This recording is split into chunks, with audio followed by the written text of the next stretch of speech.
दोस्तों, इस वीडियो में हम बात करेंगे कि कैसे बीपीएससी टीचर का जो फेज़ 2 आया है इसके लिए आप ऑनलाइन अप्लाई कर सकते हैं।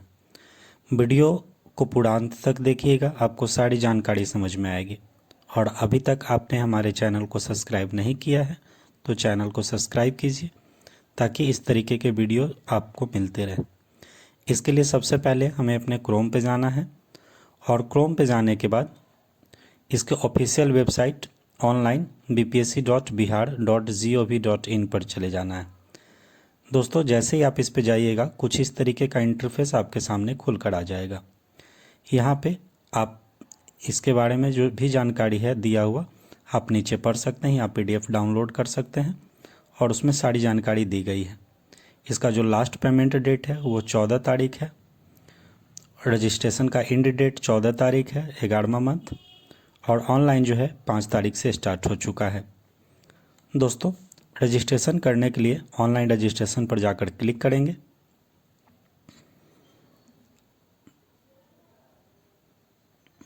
अब जैसे ही आप इस नीचे आइएगा तो यहाँ देख सकते हैं अप्लाई ऑनलाइन का ऑप्शन है। इस अप्लाई ऑनलाइन पर जाकर क्लिक कर देंगे। जैसे ही आप इस पर क्लिक कीजिएगा कुछ इस तरीके का इंटरफेस आपके सामने खुलकर आ जाएगा। दोस्तों, सबसे पहले ऊपर दिया हुआ है यहाँ कैंडिडेट्स नेम, तो आप अपना जो है कैंडिडेट फर्स्ट नेम आप यहाँ डालोगे। आपको मिस्टर मिसेज नहीं लगाना है क्योंकि ऑलरेडी पहले से लगा हुआ है, बस आप अपना नाम लिखिएगा। जैसे मान लीजिए आपका नाम है मोहन कुमार शर्मा, तो फर्स्ट नेम में मोहन लिखिएगा, मिडिल नेम में कुमार लिखिएगा और लास्ट नेम में शर्मा लिखिएगा। और अगर मान लीजिए कि आप सिर्फ मोहन कुमार लिखते हैं तो फर्स्ट नेम में मोहन लिखिएगा, लास्ट नेम में कुमार लिखिएगा, मिडिल नाम लिखने की ज़रूरत नहीं होगी। उसके नीचे जब आइएगा आप तो यहाँ पे फादर्स नेम दिया हुआ है, अपने फादर्स नेम का नाम लिखिएगा। और अगर आप विवाहित हैं तो अपने हस्बैंड्स का नाम लिखिएगा। उसके नीचे जब आइएगा तो मदर्स नेम लिखना है। और यहाँ पे आप या तो आधार कार्ड सेलेक्ट कर सकते हो या पैन कार्ड सेलेक्ट कर सकते हो या ड्राइविंग लाइसेंस सेलेक्ट कर सकते हो। तो आपके पास जो भी अवेलेबल हो उसे सेलेक्ट करके और नीचे जो है उसका नंबर डाल दीजिएगा। ये डालने के बाद अब यहाँ पे दिया हुआ है अपलोड आधार PDF। तो अगर आप मान लीजिए आधार कार्ड डाले हुए हैं तो आधार कार्ड का यहाँ जो PDF है वो डालिएगा। तो यहाँ पे आधार कार्ड का PDF जो है अपलोड कर दीजिएगा। अपलोड करने के लिए अपलोड पे क्लिक कीजिएगा, आपको आपके फाइल में लेकर चला जाएगा जहाँ से आप अपना सेलेक्ट कीजिएगा आधार कार्ड और ओपन करके इसमें पेस्ट कर दीजिएगा।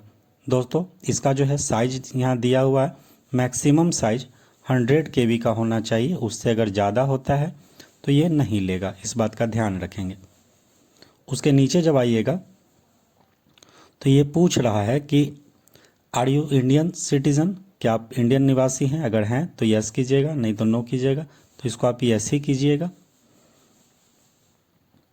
और उसके नीचे पूछ रहा है कि आप परमानेंट जो हैं बिहार के निवासी हैं, तो अगर आप बिहार के निवासी हैं तो यस करेंगे।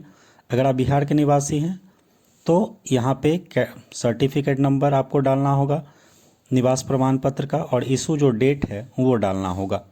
ये दोनों डालने के बाद अब जो है आपका निवास प्रमाण पत्र का PDF अपलोड कर देना होगा। यहाँ पे अपलोड PDF पे जाकर क्लिक कीजिएगा और अपलोड कर दीजिएगा। उसके बाद अब आपसे पूछा जाता है कि आप जो है कैटेगरी सेलेक्ट कर सकते हैं, अगर करना चाहते हैं तो यस करें, नहीं तो नो करें।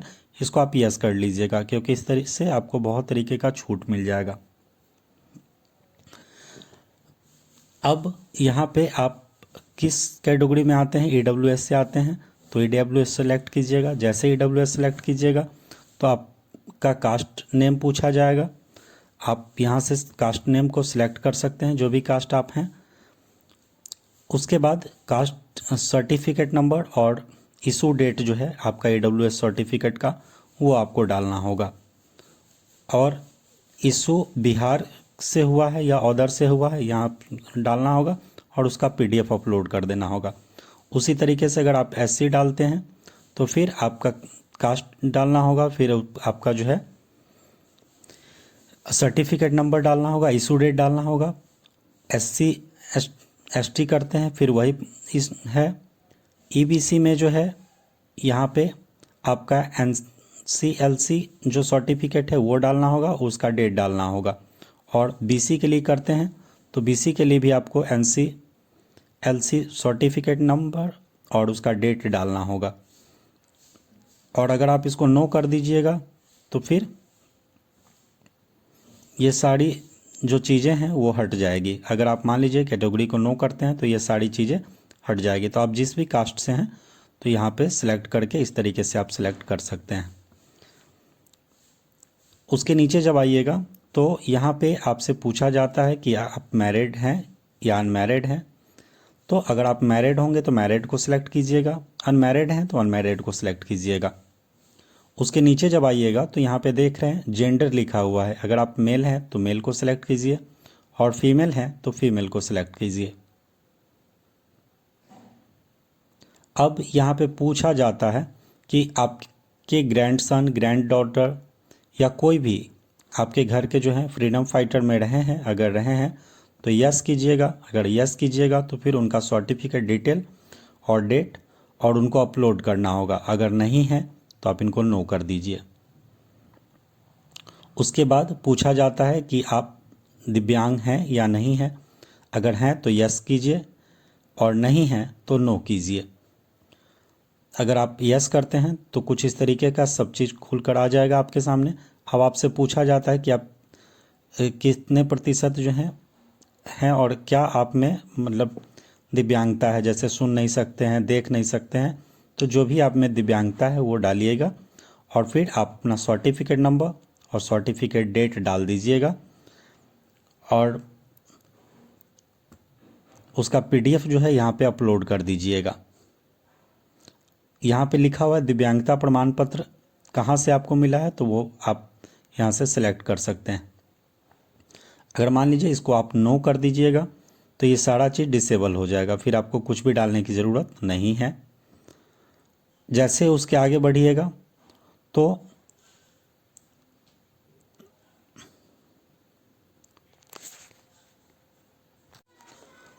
अब यहाँ पे पूछा जा रहा है कि आप SC ST या फीमेल की तरफ से जो फ़ी है वो डालना चाहते हैं तो यस कीजिएगा, नहीं तो इसको नो कर दीजिएगा। उसके नीचे जब आप बढ़िएगा तो यहाँ पे लिखा हुआ है कि आप जो है कभी सर्विस नेवी में, आर्मी में, एयरफोर्स में कर रहे हैं। अगर कर रहे हैं तो यस कीजिएगा।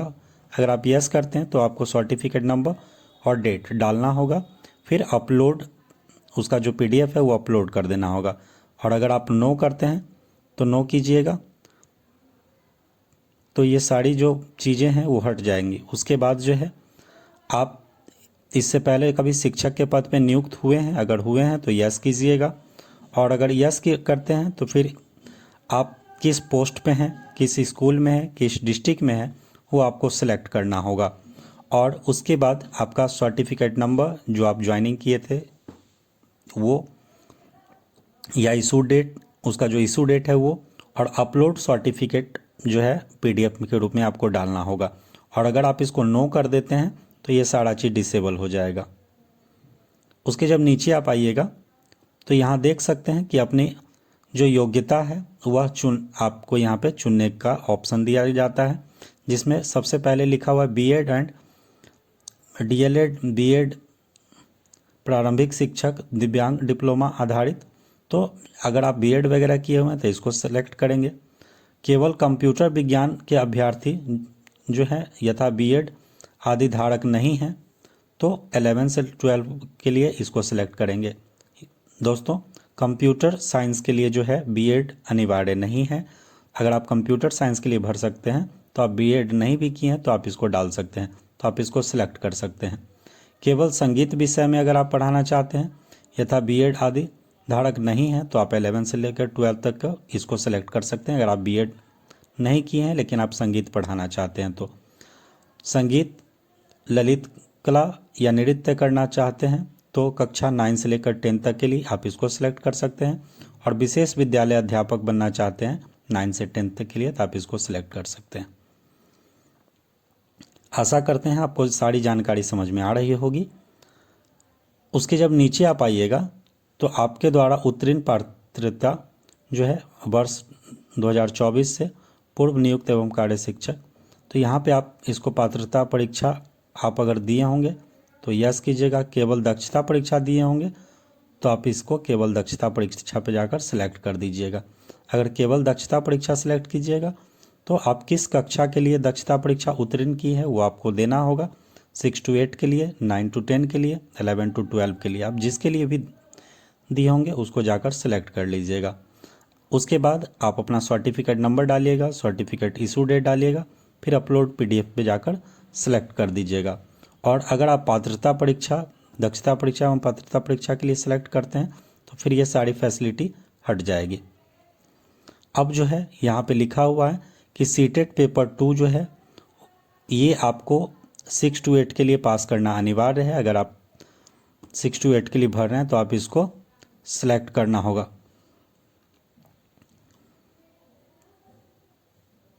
उसके बाद जो है बिहार स्टेट पेपर 1, अब यहाँ पे बिहार स्टेट पेपर 1 आप दक्षता जो है 9 to 10 के लिए जो है आप इसको जब टिक करते हैं तो यहाँ पे पूछा जा रहा है कि माध्यमिक शिक्षा जो आपका लैंग्वेज है वो कौन सा लैंग्वेज है, आप लैंग्वेज को सिलेक्ट कीजिएगा, है ना। तो आप जो जिस भी लैंग्वेज से है आप इस लैंग्वेज को सिलेक्ट कर लीजिएगा। अगर मान लीजिए उसके नीचे जो है आप 11 से 12 के लिए पेपर 2 में अगर आप स्टेट क्वालिफाइड हैं तो आप जो है आपका जो सब्जेक्ट है वो कौन सब्जेक्ट है तो आप यहाँ से टिक आउट कर लीजिएगा। इसको करने के बाद अब इसके नीचे जब आप आइएगा तो यहाँ पे दिया हुआ है कि आप इसमें से किस विद्यालय में रहना चाहते हैं। तो मान लीजिए शिक्षा विभाग विद्यालय के पद के लिए आप आवेदन कर रहे हैं तो इसको टिक आउट करेंगे। अगर कल्याण विभाग एवं पिछड़ा अति पिछड़ा वर्ग के लिए आप अध्यापक या प्रधानाध्यापक के लिए कर रहे हैं तो इसको टिक आउट कर लेंगे। उसके बाद आपको जो लैंग्वेज है, एक लैंग्वेज आपको सिलेक्ट करना अनिवार्य है। ये लैंग्वेज या तो आप उर्दू सेलेक्ट कर सकते हो, बांग्ला सेलेक्ट कर सकते हो या हिंदी सेलेक्ट कर सकते हो। उसके नीचे जब आप आइएगा तो यहाँ पे आप अपना डेट ऑफ बर्थ को सिलेक्ट कीजिएगा। सबसे पहले डेट को सिलेक्ट करेंगे, फिर मंथ को सिलेक्ट करेंगे, फिर ईयर को सिलेक्ट करेंगे। इसको सिलेक्ट करने के बाद अब यहाँ पे आ गया, आपसे आपका एड्रेस पूछा जा रहा है। सबसे पहले आप अपना एड्रेस डालोगे। अगर आप विलेज से बिलोंग करते हो, विलेज है ना, जो भी आपका स्टेट होगा, डिस्ट्रिक्ट होगा, जो पिन कोड होगा आप उसको डालिएगा। उसके जब नीचे आइएगा तो ये जो है आपका परमानेंट जो एड्रेस है आप इसमें परमानेंट एड्रेस डालोगे। और उसके बाद अपना ईमेल आईडी को कंफर्म कीजिएगा और अपने मोबाइल नंबर को डालिएगा। और मोबाइल नंबर को यहाँ पे एक मोबाइल नंबर पे OTP प्राप्त होगा, उस OTP को डालेंगे। OTP को डालने के बाद अब यहाँ पे इस कैप्चा को फिल कीजिएगा और सबमिट एंड रजिस्ट्रेशन पे जाकर क्लिक कर दीजिएगा। इस तरीके से आपका जो रजिस्ट्रेशन है वो सफलतापूर्वक हो जाएगा। जैसे ही आप उसको सबमिट कीजिएगा आपके पास यूज़र आईडी और पासवर्ड क्रिएट होकर आ जाएगा। इस यूज़र आईडी और पासवर्ड को सेव कर लेंगे। उसके बाद फिर लॉगिन करेंगे। लॉगिन करने के लिए फिर से इसके वेबसाइट पे जाइएगा और यहाँ पे आप देख सकते हैं कि यूज़र नेम और पासवर्ड दिया हुआ है। आप इस पे यूज़र नेम और पासवर्ड डालकर इस कैप्चा को फिल कीजिएगा, फिर लॉगिन कर लीजिएगा।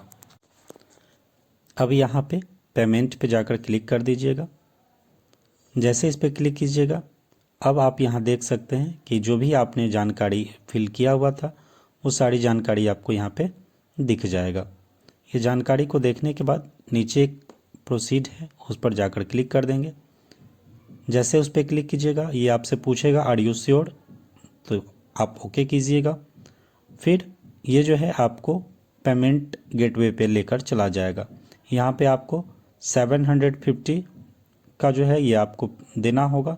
अगर आप डेबिट कार्ड से करते हैं तो थोड़ा बहुत चार्ज है, 2 रुपये के आसपास, वो आपको देना होगा। अब यहाँ पे जो है आप अपना मोबाइल नंबर डालोगे, ये ऑप्शनल है। ईमेल आईडी ये सब ऑप्शनल है, आप चाहो तो दे सकते हो, नहीं चाहो तो नहीं दे सकते हो। उसके बाद आप डेबिट या क्रेडिट कार्ड जो भी आप चाहें सिलेक्ट कर सकते हैं और प्रोसेस टू पे पर जाकर क्लिक कर दीजिएगा। जैसे इस पर क्लिक कीजिएगा, अब यहाँ पे card holder name, card number, expiry date, CVV ये आप डालकर कंफर्म कर दीजिएगा। आपका जो पेमेंट है वो सक्सेस हो जाएगा। पेमेंट सक्सेस होने के बाद जो है आपका फॉर्म फिलअप हो जाएगा। उसके बाद जो निर्धारित तिथि होगी वहाँ से आप लॉगिन करके फिर अपने एप्लीकेशन को फिल कर सकते हैं। दोस्तों, अगर वीडियो अच्छा लगा हो तो आप हमारे साथ जुड़े रहिए, और अभी तक हमारे चैनल को सब्सक्राइब नहीं किया है तो चैनल को सब्सक्राइब कीजिए। मिलते हैं फिर नए वीडियो के साथ। Thank you.